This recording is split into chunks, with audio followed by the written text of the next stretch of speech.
My name is Bryan Stevenson. I'm 53 years old. I live in Montgomery, Alabama, in the United States, and I'm an attorney that does human rights work in the Deep South.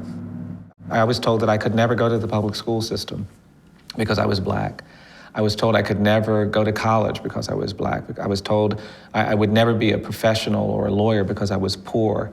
I was told that I didn't come from a family that was good enough and strong enough to have the kind of opportunities that I've been able to enjoy. And that reality is what shaped me in a lot of ways. And I always knew that my people were as good as anybody's people. My community was as good as anyone's community. There was as much dignity and love and compassion and commitment in my poor rural Black settlement as there was in the most esteemed and respected communities that someone could identify.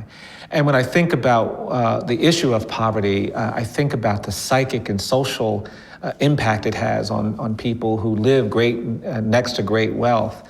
And I do believe that much of the poverty we experience in the world is created by structures. It's created by the way we think. It's created by the way we don't engage in problem solving.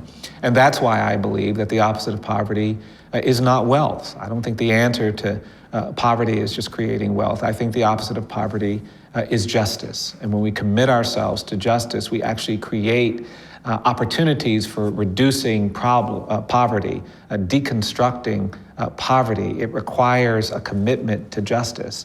I've met a lot of people about whom I could say they may never get out, they may always be a threat to themselves or others, but I've never met anybody about whom I could say this person is beyond redemption, beyond hope, beyond the possibility of restoration. And because of that, I don't believe we should be engaged in killing.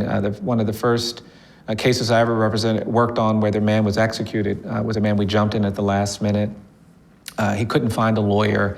I tried to stop the execution, and every court I went to said too late. And on the night this man was scheduled to be executed, I went down to be with him. And the conversation we have is a conversation I've never forgotten. He said to me, "It's been such a strange day, Bryan." He said it over and over again. He said, "When I woke up this morning, the guard said to me, 'What do you want for breakfast?' At midday, they came to me and said, 'What do you want for lunch?' In the evening, they said to me, 'What do you want for dinner?' He said, all day long, people have been saying, 'What can I do to help you? Can I get you stamps to mail your letters? Can I get you water? Can I get you coffee?' And I'll never forget this man saying to me in those last few minutes, he said, 'Bryan, more people have said, what can I do to help you in the last 14 hours of my life than they ever did in the first 19 years of my life.'" And holding his hands, I couldn't help but think, yes, where were they when you were 3 years old being physically abused? Where were they when you were 7 being sexually abused? Where were they when you were 9 and 10 experimenting with drugs? Where were they when you were 14 homeless and roaming the streets with no place to go? And with those questions resonating in my mind, this man was pulled away. The hair was shaved off his body. He was strapped in the electric chair, and he was executed. And there's no question in my mind that we did something profoundly immoral, profoundly unjust, and profoundly at odds with human dignity and human rights when we executed that man. And so for me, the death penalty is really about overcoming our impulses that are bad, that are negative, that are destructive, and elevating those impulses within all of us that recognize compassion, that recognize redemption, and recognize restoration. The death penalty is a distraction from an important human journey that gets us closer to each other, gets us closer to human compassion and understanding.